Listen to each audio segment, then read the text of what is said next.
What's up, you guys? This is Rob from Gay Guy Plays, and today on #confirmed, we're going to be taking a look at the new Eidolon themed vampirism Affliction Warframe that Rebecca herself had a hand in creating. Now, I know you're looking at this first image and you're like, what is going on here?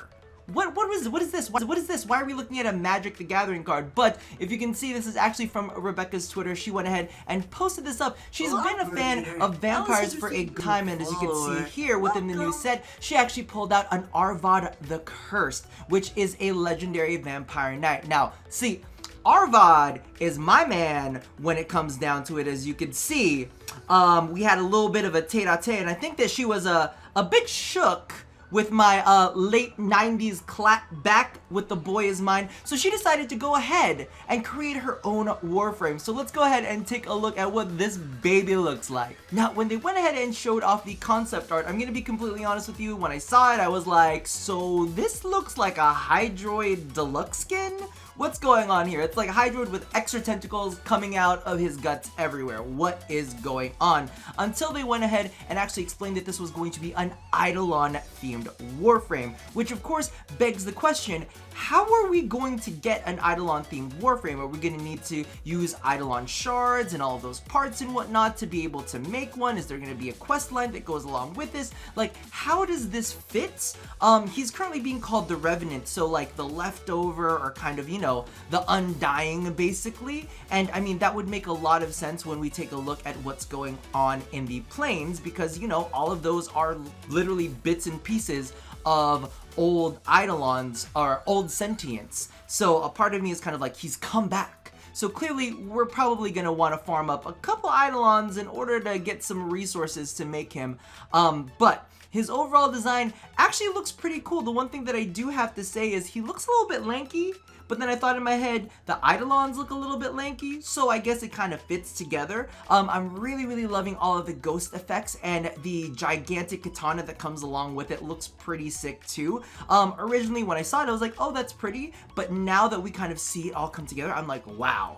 When we're gonna talk about the base helmet, I'm not a big, it makes him look like a cone head, or he's got like a weird wizard cap on with a beard, like Merlin-esque almost, and I'm not about that life. However, I am totally feeling the alt helmet. The alt helmet looks so freaking good. A lot of people in chat were saying Super Saiyan, and I mean, maybe it's just my Asian roots that are making me go, I like that. But yeah, that was definitely something I was a big fan of. I love all of the energy effects and the fact that now they're making use of those GPU particle effects. So I'm excited to just visually see it in action and to be able to fashion frame a sentient.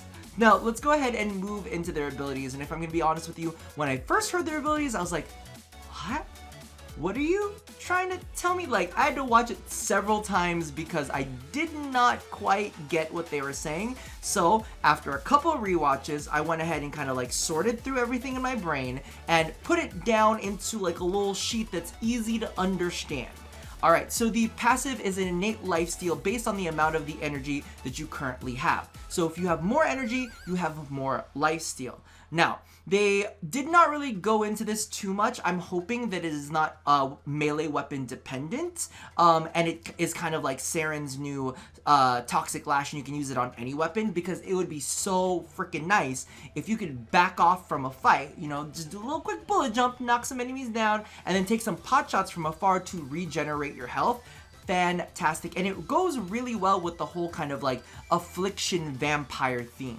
Definitely into that. Now, the first ability is supposed to be the cornerstone of his entire kit. It's all about marking your enemies. So it's kind of like this combo system that they've got going on. So you can mark an enemy, and marking an enemy is free if they are stunned. Now, when you mark an enemy, it turns them into a mindless drone which enemies can attack, almost like a decoy. So I was watching the footage back on this, and what I was seeing is basically they marked an enemy and the dude was just like walking along and enemies were like bopping on him, right? Now, if you mark them again, it grants them final affliction and makes them aggressive towards other enemies. Now, here's a thing that I was not 100% clear of. Afflicted enemies spread marks. I don't know if they spread marks by attacking and being attacked, or if they just spread marks by existing and other enemies slowly propagate additional marks and affliction on them as well. However, once an enemy is in final affliction, they will explode upon death, dealing damage to all surrounding enemies, very similar to Nova's Molecular Prime, which is really, really cool because you can have the chain effect where you have multiple afflicted enemies in final affliction. One explodes, the next explodes, the next explodes, the next explodes. So big old chain going on over there, which is really, really cool for a first ability, you know? I mean, it's a little bit more complex than most, but I still think it's a really cool thing that it will be good. It'll be a little bit micromanagey, but you know, you can make it happen depending on how fast they spread. The second ability is called Sentient Pact. Anyone that damages you gets stunned. Now, as I was watching back the footage, Rebecca didn't have invincibility on several times in here, so you can kind of tell because she died a couple times. So that way you know that from the video, it seems that each charge that you get, because you get a set amount of charges when you cast it, it will stun an enemy and deal damage to that enemy. Now remember, the first ability will be free if you cast it on a stunned enemy. So when an enemy tries to hit you, number one, they won't do any damage to you, at least from what the footage has shown. Then you can cast the mark on them, you can cast the mark on them, so what ends up happening is that mark is free, and then you kind of just have this nice shielded barrier. So that's really, really cool as a nice defensive kind of combo and allows you to get off a couple marks for free and helps you kind of like spread this affliction. The next ability is called Mist Wall. Now this lets you pass through a group of enemies or pass through like a short distance, and basically if any enemies are marked, it will put them directly into final affliction. So it's a great way if you have a swarm of enemies near you, like let's say you just did your Sentient Pact and you went ahead and marked that enemy, or even managed to mark a couple enemies, you can go ahead and pass through them with mist, and then the mist will push them into final affliction and have you spread the affliction even better. So, in a bonus to that, it will actually steal health and shields for enemies that you pass through. So not only is it a survivability ability, it will also allow you to kind of combo with your first skill, which is really, really cool. Again, a little bit like, it's complicated, and I feel like a part of me feels like this will be hero levels of complicated, which I like because it definitely feels skill-based. Now, the last ability it's a radial AoE sleep. So it puts all of the enemies that are surrounding you in a radius to bed. They just collapse and they go down, which is really, really cool, an amazing CC ability.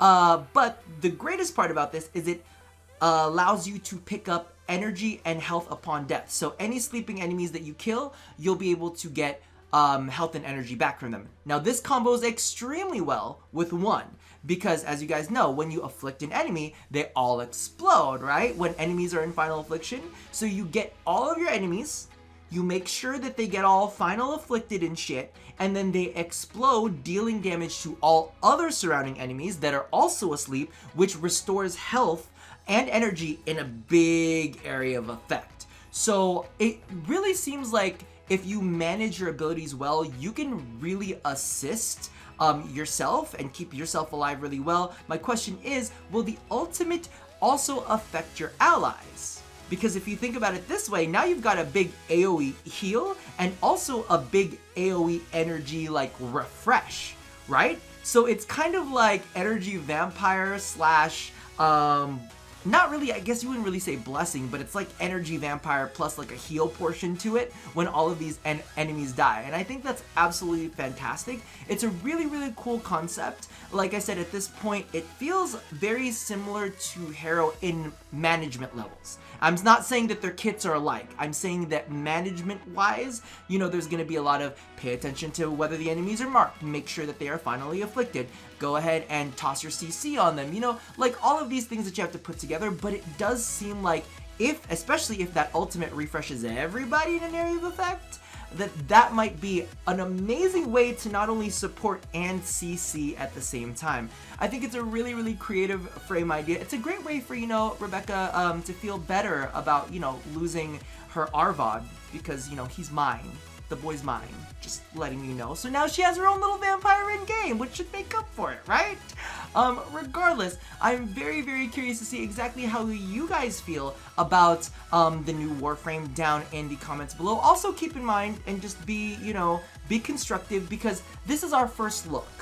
Okay, this is our very first look at this Warframe. There's going to be tweaks, there's going to be tuning, there's going to be a lot of things that happen with this. That's why I didn't really go into base stats or anything like that, mainly because of the fact that those are probably placeholders. Also, they're still looking for a name for this Warframe. A lot of people are saying Flagellist, because that sounds like vagilist, like a vagina. We don't want that, but they wanted some sort of name for it. So if you guys have any good names, I'll leave them in the comments below as well. And I know that there might be some people out there that are scared off by their kits, but to be honest with you, like I was saying earlier, Hero was a big hit, and a lot of people absolutely love Hero for his functionality, and I think that this is going to be very rewarding for skill-based play.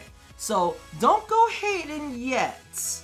You know, don't go hating yet till you see how it actually plays. But overall, what do you guys think? Toss all of your feelings down in the comments below. And as always, love somebody, hurt nobody, and touch your body. Also, I'll be doing the dev stream rundown in a separate video so that you guys can catch up on that. So be sure to stay tuned. But that about does it for me for now. I'll see you guys next time. Bye-bye!